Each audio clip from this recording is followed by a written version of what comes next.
young lady, and he's coming back on the train for the inauguration, and I think it is in North Carolina that he just drops dead on the train on his honeymoon. So that's Mr. Senator Walsh. But in terms of the referenda, that's why they would have wanted to go there, because they were not sure what the state representatives were going to do. And also, the redistricting in the states. Before one man, one vote, in 1964, the Supreme Court ruling, remember how in New York State, the state legislatures were divvied up. The state Senate seats were on the basis of population, but the assembly seats were not, okay? So the smallest counties, with the exception of Hamilton, where no one lives, each got their own assemblyman.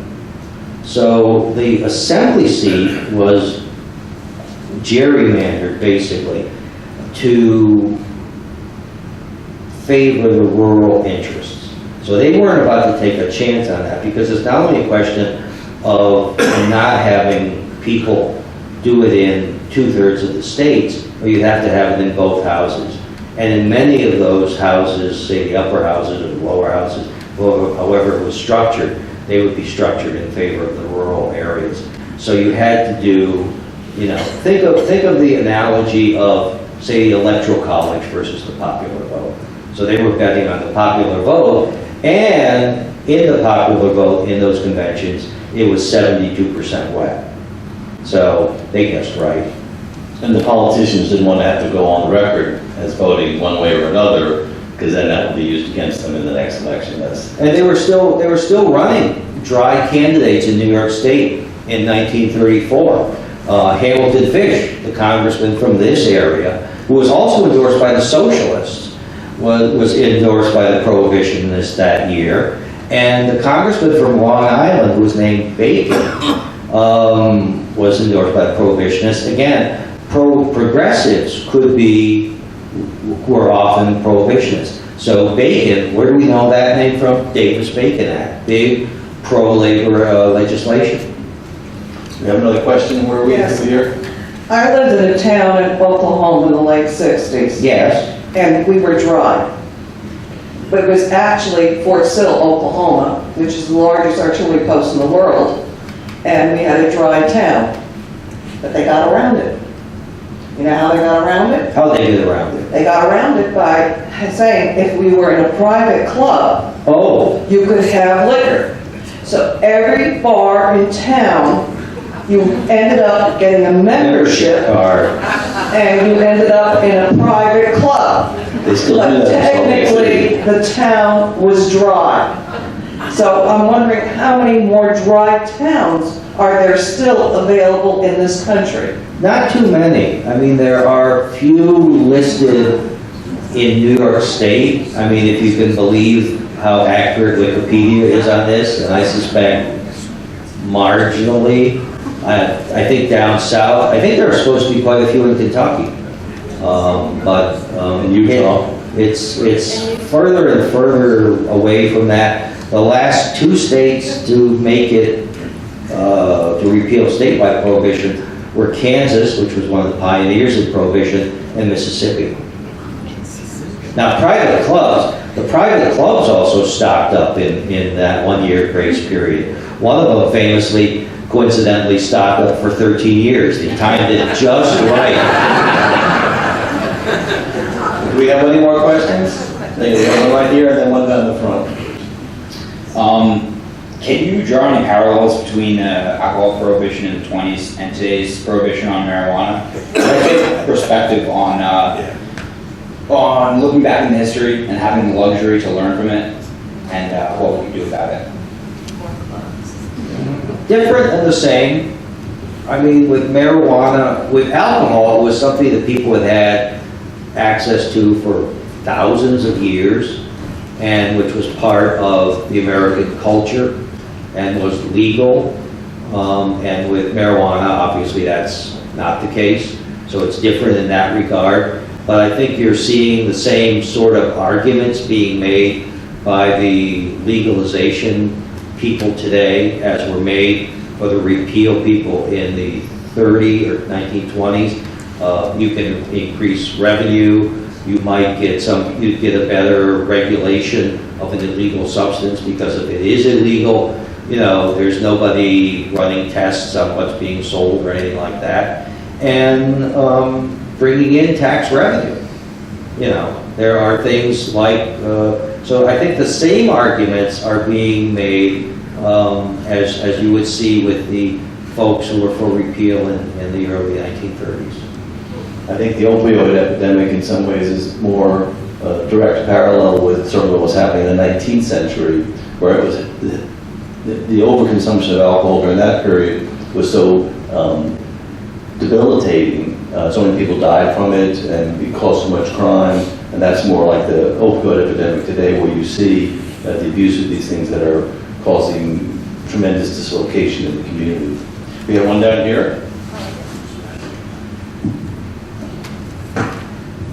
Hi, this is a little bit back to the agricultural rural division. Okay. And I was wondering if there was anything you knew particularly about like the night boats on the Hudson River, and why local farmers, maybe I have heard, had like changed what crops they grew, and that even if it was legal, it was to supply the grain for distilleries that existed in New York City, rather than smuggling.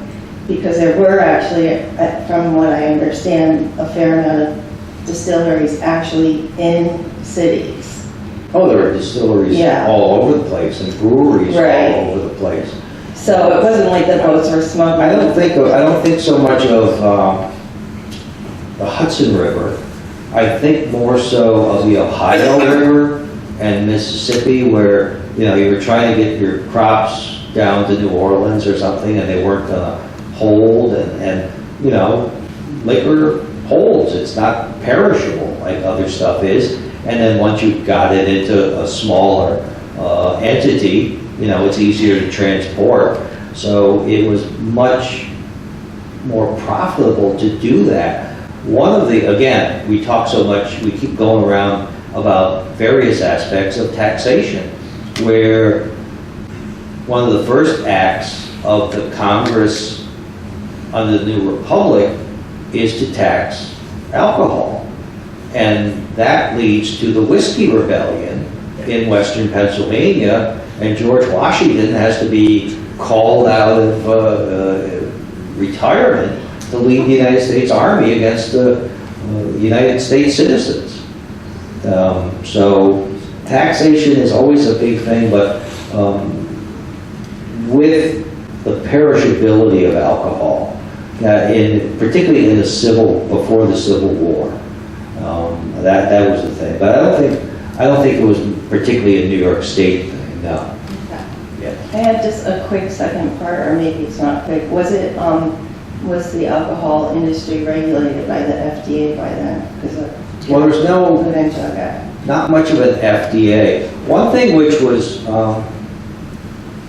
there were a lot of patent medicines, speaking of the FDA, which were, in many cases, marketed to women. So there was this Lydia Pinkham's tonic, and so you take that, say, for female problem. 22% alcohol, okay? And These cures a lot of problems. Cures a lot of problems, yes. And so there was not so much regulation, I think, of any food stuff until about 1906 with the Pure Food and Drug Act. I think it's overstated how bad food regulation or deregulation or unregulation was at that point.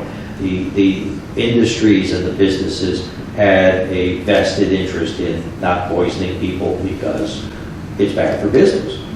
But no, I don't think there was any sort of regulation like that. Another thing about the business aspect of it, though, and how many well, there's supposedly like 16,000 saloons in Manhattan, or New York City, before Prohibition, and then 32,000 speakeasies afterwards. Now, I don't know how they measured that, you know? I mean, all the numbers about what happened in Prohibition are, did the drinking go down?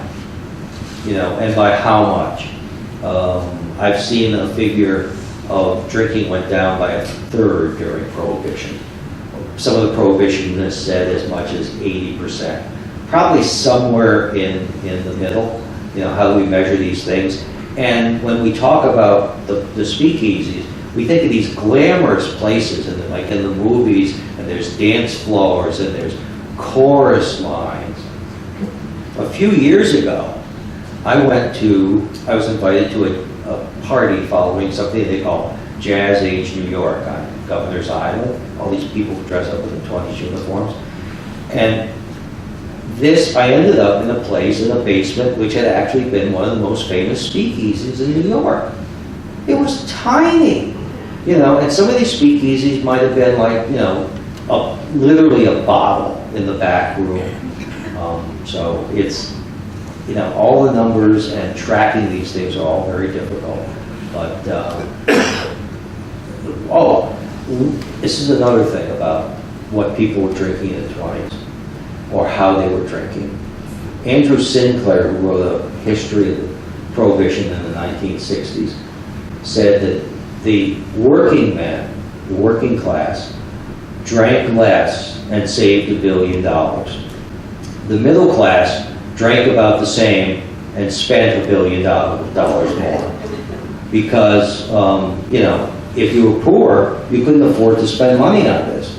But if it was a forbidden fruit and you had disposable income, all of a sudden it became a status symbol. And you were willing to spend more money for, in many cases, really bad stuff. There's certainly a narrative that the Depression reduced alcohol consumption more than Prohibition did. That as people lost their jobs and lost their homes and were struggling to survive, you don't spend your money on alcohol. So that had a big impact on it. Can we get a round of applause for David here?